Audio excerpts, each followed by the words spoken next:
because Jesus died here on the cross and he rose from death. So the most important point of the history of salvation took place there. So therefore, Jerusalem, for the Christians, is the center of the world. This Christian army had struggled its way 3,000 miles across the forbidding landscape of the Middle East in a series of epic encounters with the forces of Islam. After 3 years, this, the First Crusade, reached the walls of Jerusalem. Once inside, no one was spared. An estimated 30,000 citizens were slaughtered by the Crusaders. Muslims, Jews, even fellow Christians. But as the Crusaders reveled in victory, slowly, steadily, the Muslims prepared to strike back. Eventually, the wrath of Islam would be unleashed on the fledgling Crusader kingdom, under one leader, Saladin, and one battle cry, jihad.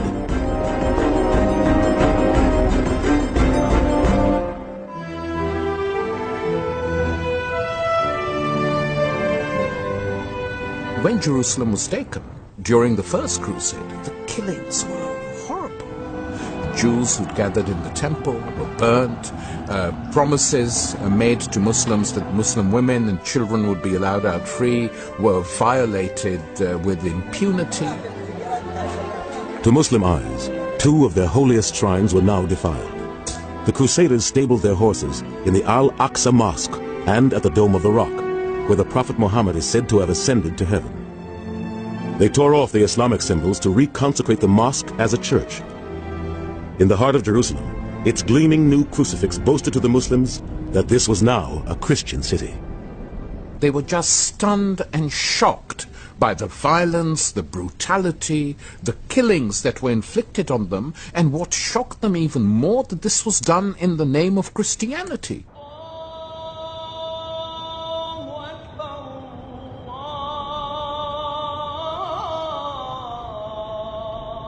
140 miles to the northeast, in the city of Damascus, thousands of Muslims flocked to the Umayyad Mosque to mourn the loss of Jerusalem.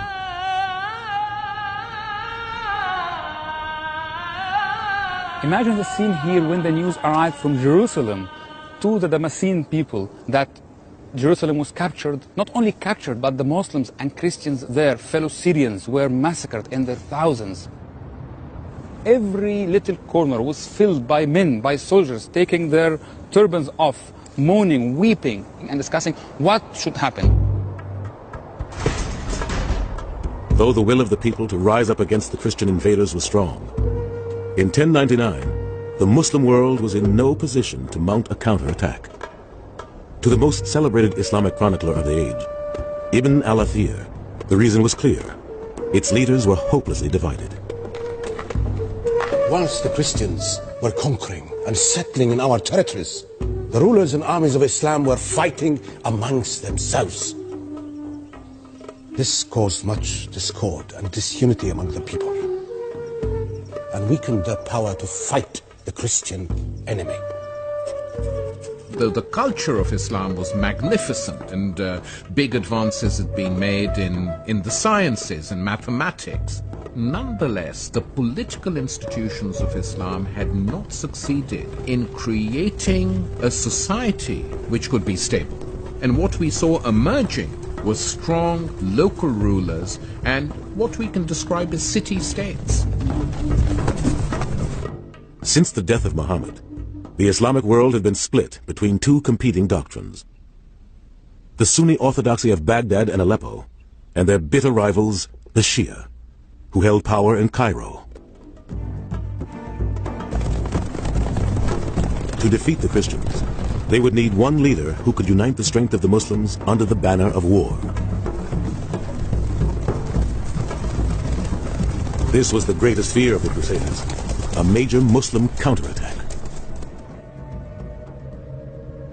William of Tyre was a scholar and Christian archbishop, whose chronicles have become the most important record of the life of the Crusaders. Through zealous Christian eyes, he recounted how the Muslims, or Saracens, began their guerrilla campaign against the fledgling Kingdom of Jerusalem.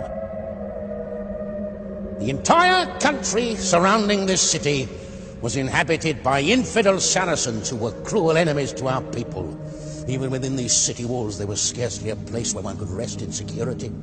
They reduced the realm to such a state of terror that no one dared venture outside the fortifications. To survive in this hostile environment, the Christians who remained after the First Crusade had to secure their grip on their new kingdom. After the capture of Jerusalem, many of the Crusaders returned home. There's only maybe 200 or 300 knights left there. Jerusalem must have seemed quite an empty place. I mean, physically, it's quite a big city.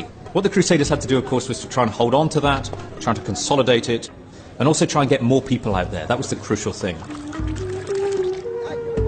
The Catholic Church appealed for European families to come and settle in Jerusalem. The homes of Muslims, Eastern Christians, and Jews were requisitioned to house the new arrivals. Recruiting tours went around Western Europe, advertising the idea, much as when Americans were told to sort of go west. This was go east, young man. You're going to get good property, good tax deals. You've got a sort of a sense of adventure. And the other thing, of course, you'll be living in Christ's patrimony. There's that extra element to it as well. Everybody who is faithful to Christ, he has an inclination to go to the place where Jesus lived, where Mary, his mother, lived, the apostles. And also, because Christianity derives from the Jewish roots, also where the prophets lived. In the aftermath of the First Crusade, Jerusalem blossomed into a thriving spiritual metropolis with a population of around 30,000, about the same size as medieval Paris. What we have after the First Crusade is a series of nails that are hammered into the fabric of the Holy Land. Strong points that the Crusaders have, but they have to be connected. They have to link up these cities that they've taken and consolidate the territory. Europeans set up new farms, villages, and castles around the captured cities and created 4 powerful new Crusader states: Edessa, Antioch, Tripoli, and the Kingdom of Jerusalem. Now that the Holy City was Christian, pilgrim visitors from Europe poured into Jerusalem.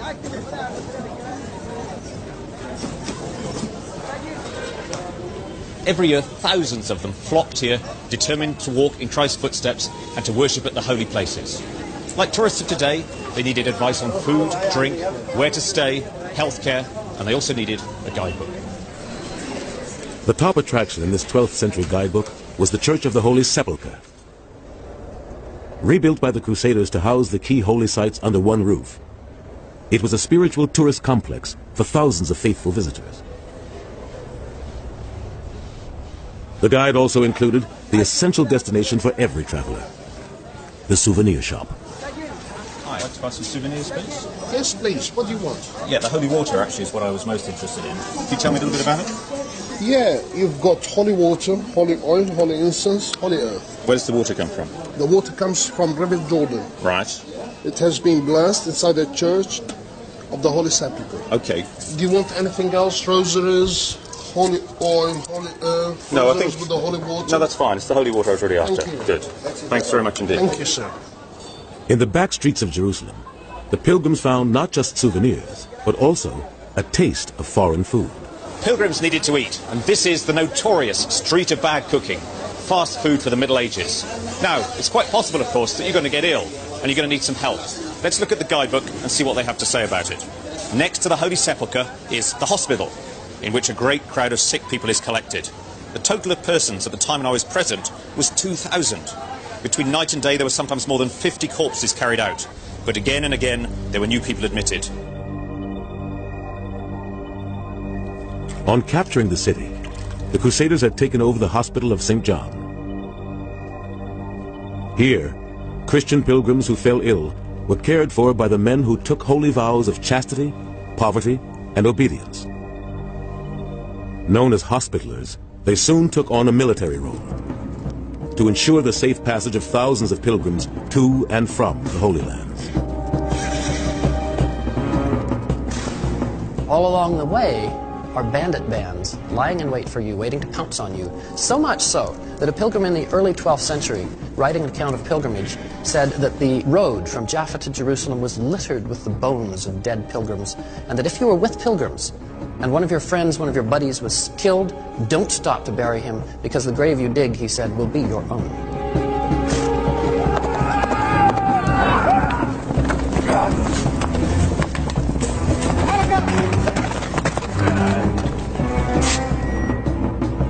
offer increased protection to these pilgrims, a second holy order had been established.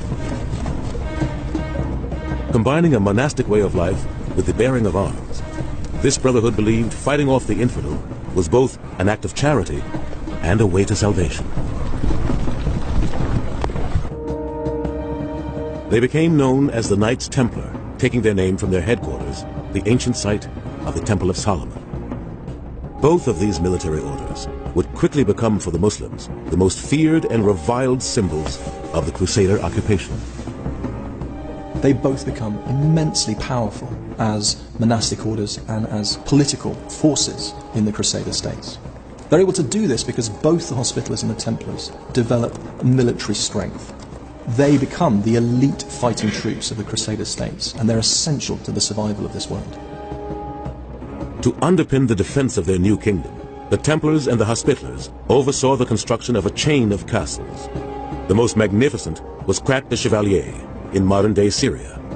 Stark symbols of authority, these castles declared to the Muslims that the Christians were here to stay. But the Muslims dreamed of fighting back against the Crusaders and returning Jerusalem to their faith. An old Arabic word was being uttered once again. The word for struggle, jihad.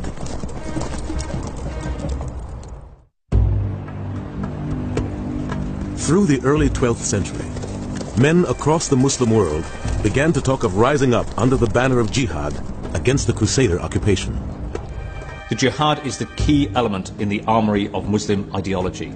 The notion of jihad dated from the time of the Prophet Muhammad in the 7th century, so it's something that's integral to the Islamic faith. It's not something that's invented to sort of counter the Crusade. It's there and it's sort of taken off the shelf and deployed against the Crusaders. Imad al-Din Zengi, a Turk, was the ruler of the city of Mosul, now part of modern-day Iraq. Intelligent and ruthless, Zengi was intent on expanding his empire. He would be the first leader to launch a successful jihad against the despised Christian invaders. For him, it was essential that he defeat and move them out of the Muslim heartland. To do this, he had to unite Syria under his leadership. The mighty citadel of Aleppo is one of the oldest Islamic fortress cities in the world.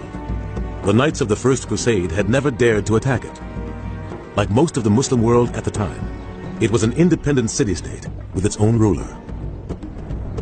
Zengi set his sights on this fortress as his new power base, a springboard to topple the Crusaders. With his military strength growing, he offered to protect Aleppo from the Christians. In 1128, an agreement was reached, and Zengi took control of the city. With Mosul and Aleppo, he now controlled northern Syria. Before he came to power, we had no one to impose justice, and the presence of the Christians in our land had made the country into a wilderness. And he made it flower again.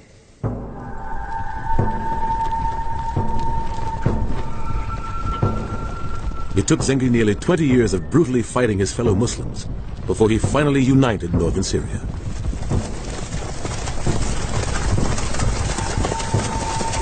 His own secretary described him as a lion, some kind of fierce wild cat. I believe the words that he used to describe him were a raging calamity. Zengi was one of those, fortunately, minority of the human race who seemed to have enjoyed causing pain to his fellow human beings. His own troops followed him in terror, it was said, because if he told them not to step on crops on their route of march, and one of them did, he would have him hanged. In 1144, Zengi was now at last ready to let loose his ruthlessness on the Crusade. 120 miles from his power base in Aleppo was Edessa, one of the Crusader states. And Zengi had just learned of a golden opportunity to recapture this city. Zengi had always coveted Edessa and looked for a chance to achieve his ambition and take it. Once he heard that the Prince of Edessa was out of the city, it was like a sign from God for him to advance.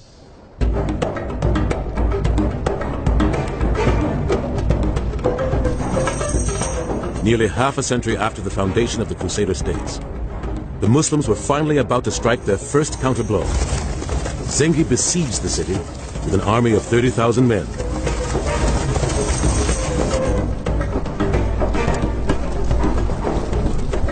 The few Crusader knights who remained to protect Edessa were taken by surprise and desperately retreated within the walls. For Muslims, this was the long-awaited show of strength, and the great Arab chronicler Ibn al-Athir reveled in it. They battered the walls ceaselessly. Nothing interrupted their remorseless struggle. His troops were as numerous as the stars in the sky, and the fields around the city were filled with them. They say that birds dare not fly near. So absolute was the destruction by the besiegers, and so unwinking their vigilance. The fortifications were so strong that the only way to get inside Edessa was to bring its walls tumbling down. Zengi brought in expert miners who knew precisely how to attack the wall's foundations. Going over walls is difficult because you get shot at and all the rest of it. But under the city walls there was a natural cave system. And his men broke into the cave system and started to pick away at the bottom of the walls. The Christian settlers in the city desperately tried to defend the tunnels. But they stood little chance against Zengi's powerful assault. His troops set fire to the wooden beams supporting the tunnels. As they burned, the walls above came crashing down.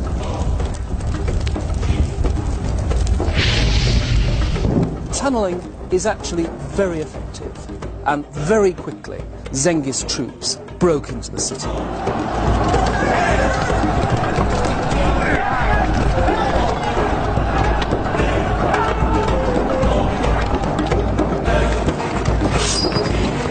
Once inside, the Muslims began to slaughter the Christian inhabitants. Thousands of men and women and children were killed.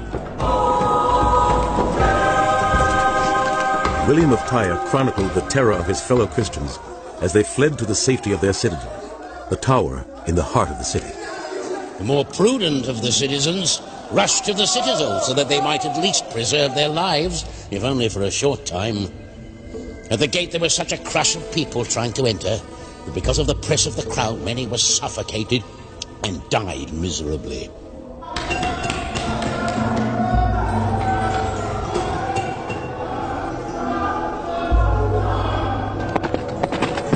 Edessa was now back in the hands of the Muslims, and Zengi, the hero of the Islamic world. The first phase of the jihad, the struggle against the Christian Empire, was won.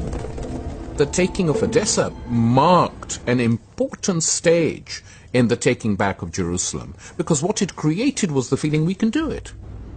Although Zengi had led his people to victory, he wasn't admired. He remained brutal and feared.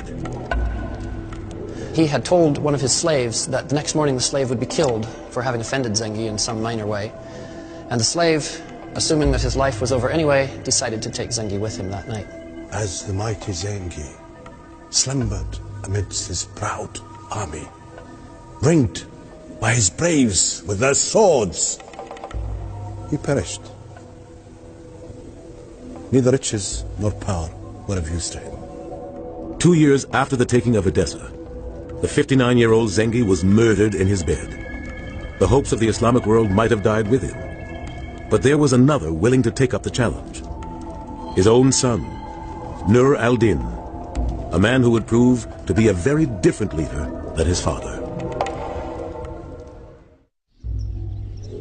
Nur al-Din was the son of the brutal Turkish warlord Zengi. He was ready to continue his father's battle, and he set out to unite the Muslim world and restore Jerusalem to Islam. Nur al-Din was a very pious man. Did not like too much play, did not like the way in which the caliphs lived in Baghdad with their opulence and their splendor and their dancing girls and their wines, and said one reason why we have suffered these defeats is because we as a people have become too indulgent. He was highly respected because he never misused his authority and his power.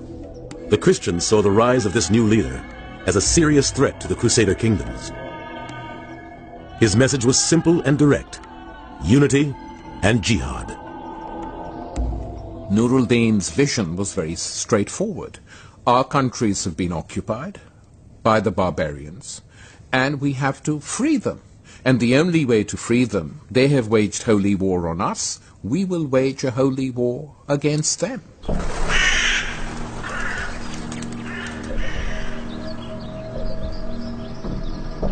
In Europe, word reached the Pope of the fall of Edessa. On December 1st, 1145, Pope Eugenius III was compelled to take drastic action. He called for a Second Crusade. The Second Crusade was an extraordinarily ambitious scheme. There was an idea of extending the borders of Christianity in every single direction. Christians were terribly confident at this time. They looked upon it as a sort of a rerun of the First Crusade. And a lot of the preaching stresses the idea that the Crusaders should live up to the deeds of their fathers. The call to arms was answered by one of the most powerful men in Europe, King Louis VII of France, and his wealthy wife, Eleanor of Aquitaine. The First Crusade had been led by nobles, counts. Here, the King of France, King Louis VII, took the cross. This was, of course, quite a sort of radical move. The idea of a king leaving his lands for 2 or 3 years, having probably a sort of 1 in 3 chance of dying, it's a dangerous thing. King Louis had a deep Christian faith and was determined to honor the exploits of the First Crusaders by retaking Edessa and then expanding the Crusader kingdoms. But he was a man of very little military experience and not a natural leader.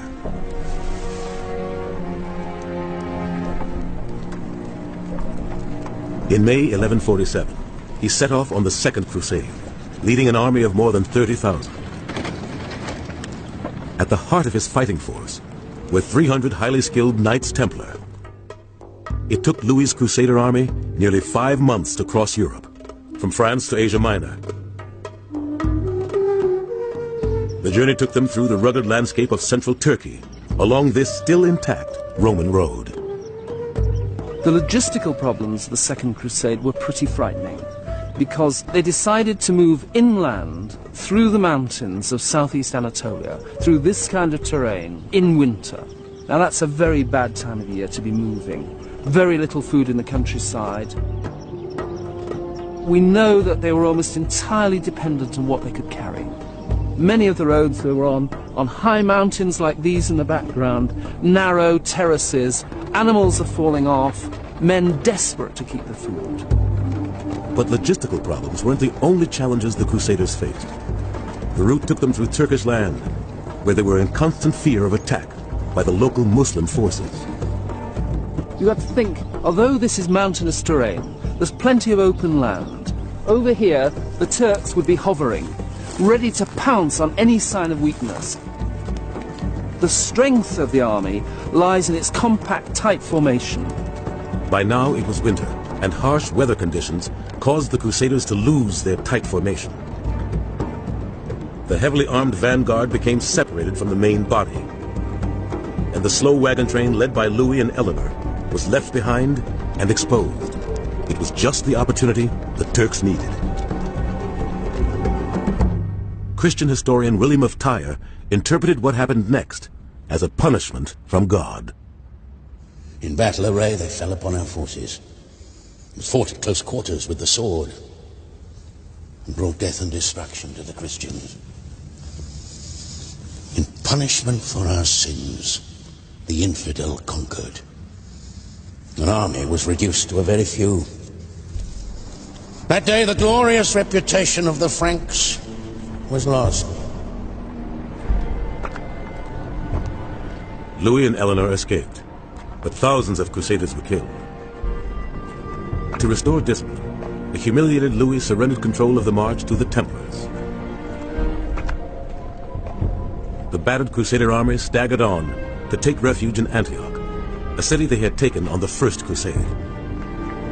There, faced with a diminished force of 20,000 men and the growing strength of Nur al-Din, Louis abandoned the campaign to retake Edessa in the north and instead looked south to Damascus, a city much closer to Jerusalem. Nur al-Din also had designs on this independent Muslim city. The question was, who was going to take it first? In 1148, Louis made the first move.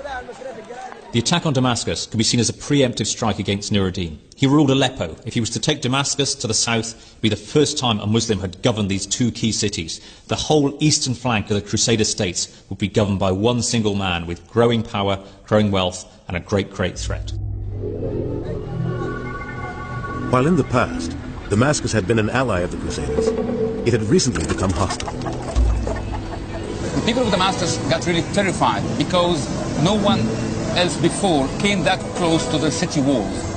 The Damascenes simply, like any other inhabitants, trying to defend their homes, trying to defend their families, trying to defend their habitats, their livelihood.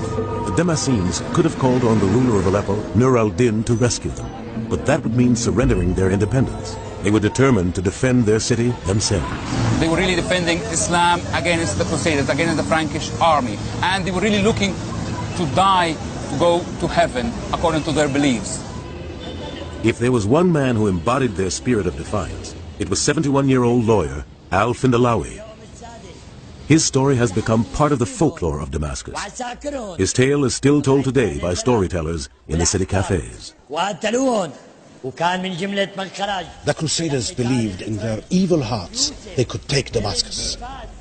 50,000 infantry and cavalry marched on our city, and the Muslims challenged them to fight. In an orchard by the walls, the battle began.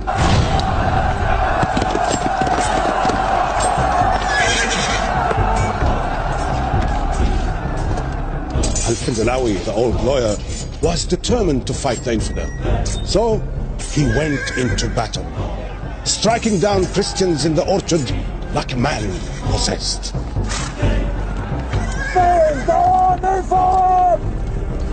He said, "I have offered myself for sale, and God has bought me."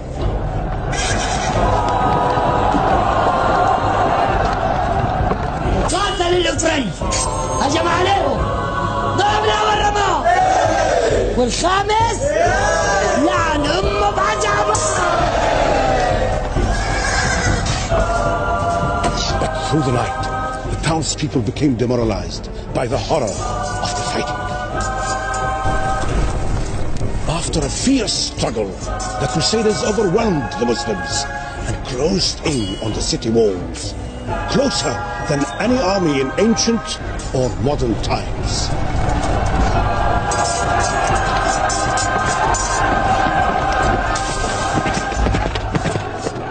رأى الفندلاوي بالمنام. Hello. Al-Findalawi continued to fight bravely and refused to withdraw in obedience to God Almighty.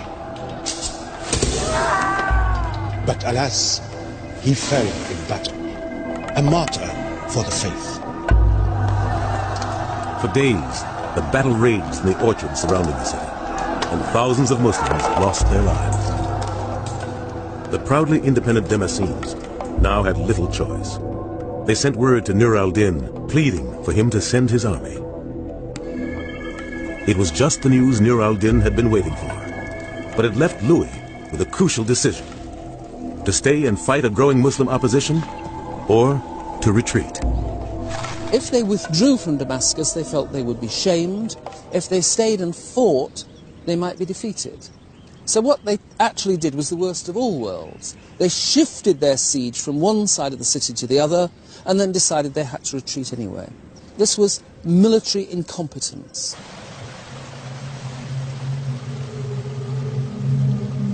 Louis returned home to Europe, shamed and defeated.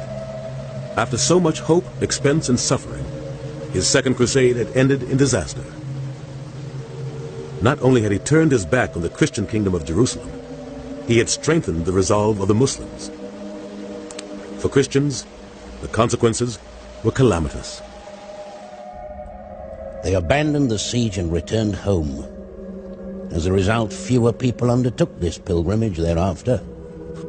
From this day on, the conditions for the Latins in the East declined. When the Second Crusade failed, the Muslim world was hugely, hugely relieved. Their God had blessed them with this divine victory. Also, of course, they were terribly confident. I mean, the last time the Franks had come over in huge numbers, the First Crusade, They defeated the Muslims. Now kings had come over from Western Europe and had not succeeded. This meant the Westerners were not invincible. Muslims could succeed and could, perhaps, in the end, throw the Christians out. The failure of the Second Crusade was just what Nur al-Din needed to win over Damascus. Through intimidation and charm, he entreated them to unite with him. Only as one, he preached, could they have the strength to overtake all the Crusader states. The Damascenes finally succumbed to his relentless campaign.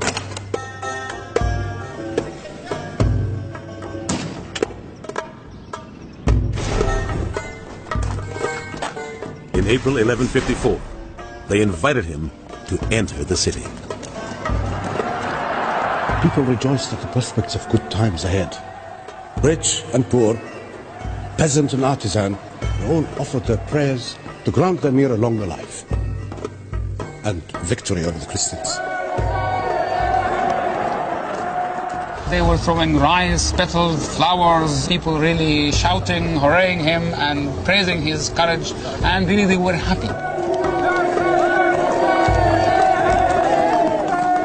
Nur al-Din was the first to try and give the Arabs a feeling that we are one people, and that if we get together, we can actually do it.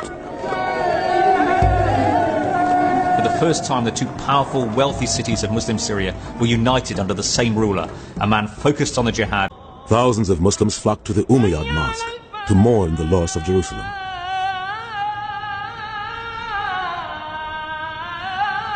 Imagine the scene here when the news arrived from Jerusalem to the Damascene people that Jerusalem was captured, not only captured, but the Muslims and Christians there, fellow Syrians, were massacred in their thousands. Every little corner was filled by men, by soldiers, taking their turbans off, moaning, weeping, and discussing what should happen. Though the will of the people to rise up against the Christian invaders was strong, in 1099, the Muslim world was in no position to mount a counterattack. To the most celebrated Islamic chronicler of the age, Ibn al-Athir, the reason was clear. Its leaders were hopelessly divided. Whilst the Christians were conquering and settling in our territories, the rulers and armies of Islam were fighting amongst themselves. This caused much discord and disunity among the people, and weakened their power to fight the Christian enemy. Because Jesus died here on the cross and he rose from death. So the most important point of the history of salvation took place there. So therefore, Jerusalem for the Christians is the center of the world. This Christian army had struggled its way 3,000 miles across the forbidding landscape of the Middle East in a series of epic encounters with the forces of Islam. After 3 years, this, the First Crusade, reached the walls of Jerusalem. Once inside, no one was spared. An estimated 30,000 citizens were slaughtered by the Crusaders. Muslims, Jews, even fellow Christians. But as the Crusaders reveled in victory, slowly, steadily, the Muslims prepared to strike back. Eventually, the wrath of Islam would be unleashed on the fledgling Crusader kingdom, under one leader, Saladin, and one battle cry, jihad.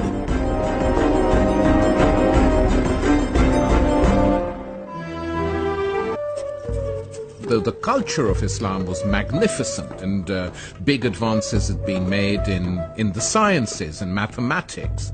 Nonetheless, the political institutions of Islam had not succeeded in creating a society which could be stable. And what we saw emerging was strong local rulers and what we can describe as city-states. Since the death of Muhammad, the Islamic world had been split between two competing doctrines: the Sunni orthodoxy of Baghdad and Aleppo, and their bitter rivals, the Shia, who held power in Cairo. To defeat the Christians, they would need one leader who could unite the strength of the Muslims under the banner of war. This was the greatest fear of the Crusaders. a major Muslim counterattack.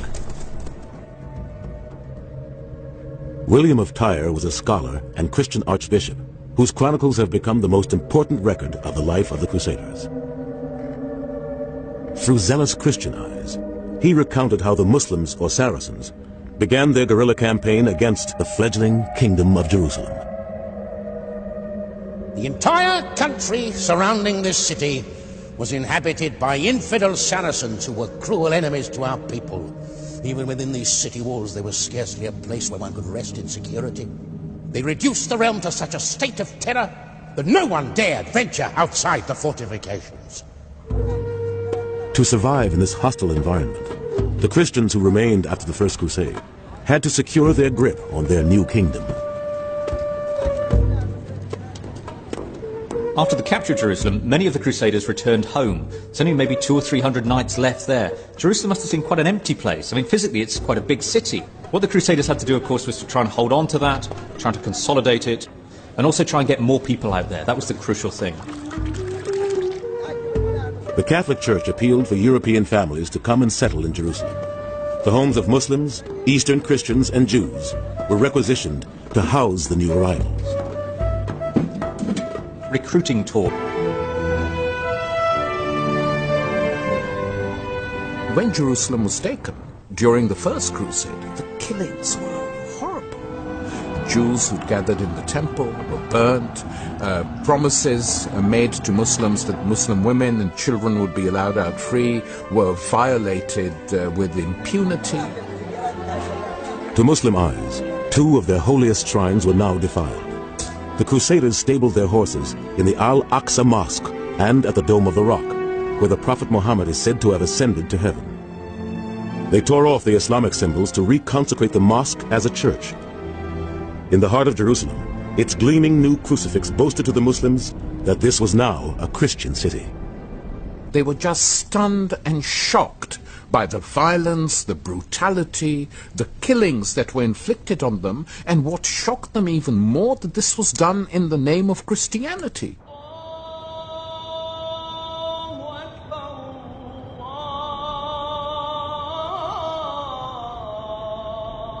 140 miles to the northeast, in the city of Damascus,